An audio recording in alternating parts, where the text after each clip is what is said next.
What if the most dangerous secret in modern royal history wasn't hidden in a palace, but locked inside a prison cell, whispered by a woman the world was told to forget? After years of suffocating silence, sealed files, and names that were never supposed to be spoken out loud, a forbidden voice is suddenly echoing again. And this time, it's not coming from a red carpet, a royal balcony, or a polished interview chair. It's coming from behind steel doors and concrete walls. Ghislaine Maxwell, convicted, disgraced, buried alive by the system, and now allegedly talking, not shouting, not confessing, but leaking. Whispers first, then murmurs, then shockwaves. Because according to explosive chatter circulating through legal back channels and insider circles, Maxwell's long-suppressed words don't just revisit the Epstein nightmare. They brush up against the royal fairy tale itself and drag a certain duchess's name straight into the storm. And that's where everything turns devastating. This isn't a neat story. It's jagged, fragmented, full of redactions, missing tapes, and interviews that mysteriously vanished. Sources claim as many as 12 hours of recorded conversations involving Maxwell were either never released or were stripped down to the bone before the public ever saw them. Hours that were allegedly deemed too sensitive, too explosive, too inconvenient, and buried inside those gaps, so the rumors say, was a name no one expected to hear spoken in that context. Meghan, not as a headline, not as an accusation, but as a reference, a presence, a figure moving through elite rooms long before tiaras and wedding bells entered the picture. According to those familiar with what wasn't released, Maxwell allegedly spoke about rarefied social ecosystems, private gatherings where billionaires, royals, financiers, and political power brokers mingled freely, places where introductions were currency and discretion was survival, places where young women were quietly ushered in, dressed in elegance and ambition, expected to glide, not question. And it's within those whispered descriptions that Meghan's name is said to have surfaced, not bluntly, not recklessly, but coded. Insiders claim Maxwell had a habit, allegedly, of assigning symbolic nicknames to women when recounting stories, a way to soften identities, to protect herself, to blur lines. And one nickname, repeated in hushed tones, raised eyebrows long after the fact: flower, a word meant to suggest grace, beauty, innocence. Someone who appeared delicate but knew exactly how to survive in high-status spaces without leaving fingerprints. There is no public proof, no transcript, no audio, and that absence is exactly what fuels the fire, because when nothing is shown, everything is imagined. Then comes another name that tightens the knot: Virginia Giuffre, a survivor whose legal battles shook the monarchy itself. According to speculative accounts, Giuffre once viewed Meghan not as a participant, but as a potential witness, someone who may have crossed paths with the same figures, someone who might have seen things, heard things, known things. That belief, never proven, never formalized, hovered like a shadow during the most sensitive moments of Prince Andrew's legal crisis. And then, suddenly, the lawsuit ended. A settlement.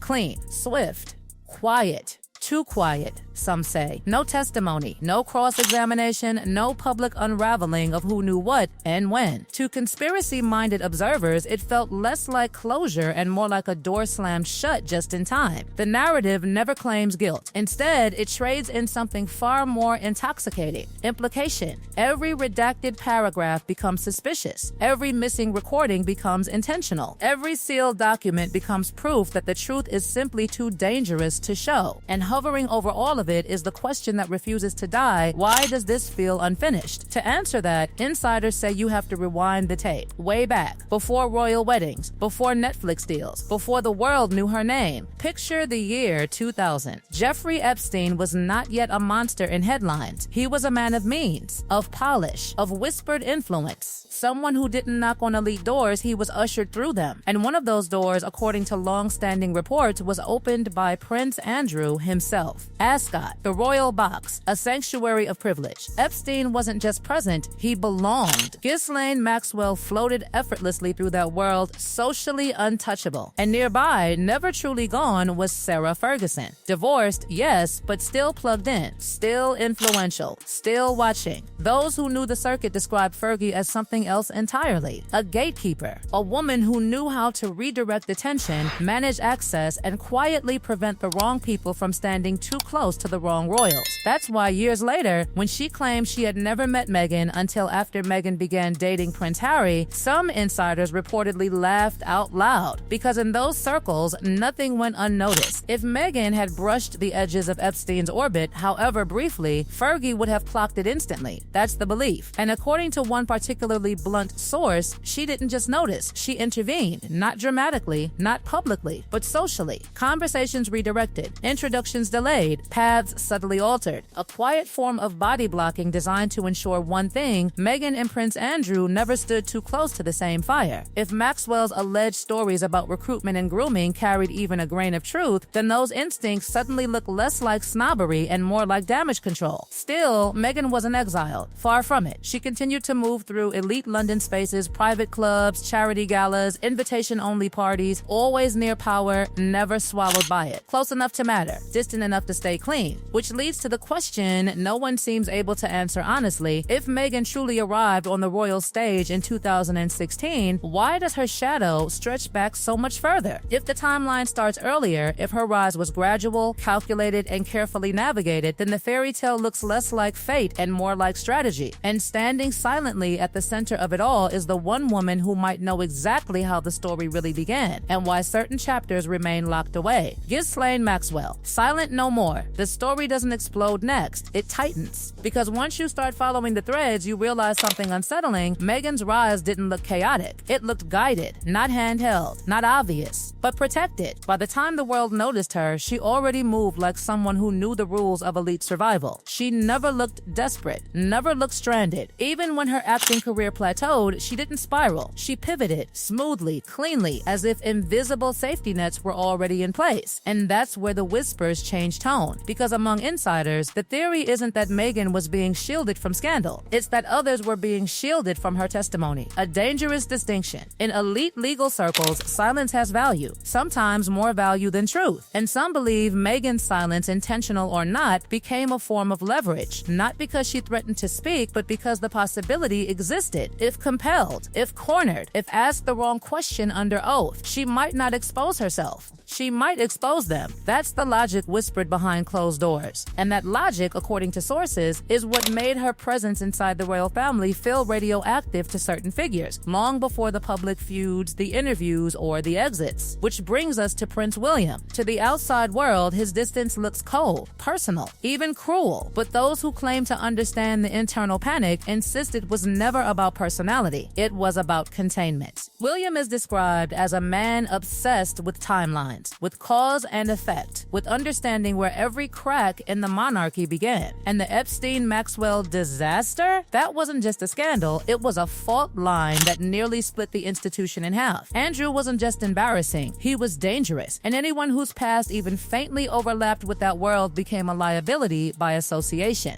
There's a story, repeated quietly, insistently, about a moment at Balmoral, a church appearance, a simple public event. Prince Andrew reportedly wanted visibility, normalcy, a step back into the frame. William refused, not with shouting, not with theatrics, with an ultimatum. Andrew steps back or William does. Andrew disappeared. Those who retell this moment insist it wasn't about family drama, it was about prevention, about stopping anything that might force old connections back into the light, anything that could reopen sealed boxes filled with names, photos, guest lists, and memories that were never meant to surface again. And in that context, Meghan wasn't just controversial. She was unpredictable. Not because she was reckless, but because she had already navigated worlds where unpredictability was currency. Then comes the detail that unsettles even the most hardened observers. A yacht. Years before fame. Years before royalty. A luxury vessel drifting somewhere between power and anonymity. A floating salon where billionaires, fixers, political operators, and ambitious newcomers mingled without paper trails, where alliances formed over champagne, where futures changed between courses. People who claim to have known that circle said the yacht wasn't infamous, it was instrumental, not a destination, a crossroads. Was Meghan there? Accounts differ. Some say yes. Some say she was invited but never boarded. Some say her name was mentioned in relation to someone who was there. What matters isn't certainty, it's pattern. After that period, doors opened faster. New York gatherings, not not auditions, salons, closed rooms where influence was exchanged casually. In 2013, Meghan was already present in these spaces, mingling with media executives and political figures while still publicly framed as a working actress. In 2014, she appeared in Ukraine, speaking at events connected to major political networks long before such platforms would normally seek her out. And then 2015, Istanbul, Soho House. The moment everything clicks into place. That event wasn't a party, it was choreography, guest lists curated, introductions time, seating intentional. Every conversation a calculated collision. Power didn't mingle there, it selected. And Meghan was selected. Her meeting with Prince Harry has been romanticized endlessly, but insiders insist it wasn't random. It was alignment, the convergence of someone ready to ascend with someone searching for something outside the palace script. After Istanbul, the acceleration was impossible to ignore. Her humanitarian image sharpened, invitations multiplied, her proximity to global power deepened, and through it all, she moved as if she already understood the machine, how to present, when to pivot, when to disappear. To critics, it looked manufactured. To others, it looked like survival. Which brings us back to Ghislaine Maxwell and those missing 12 hours. Because according to those who believe the rumors, those recordings weren't explosive because they accused anyone. They were explosive because they mapped relationships, names, introductions,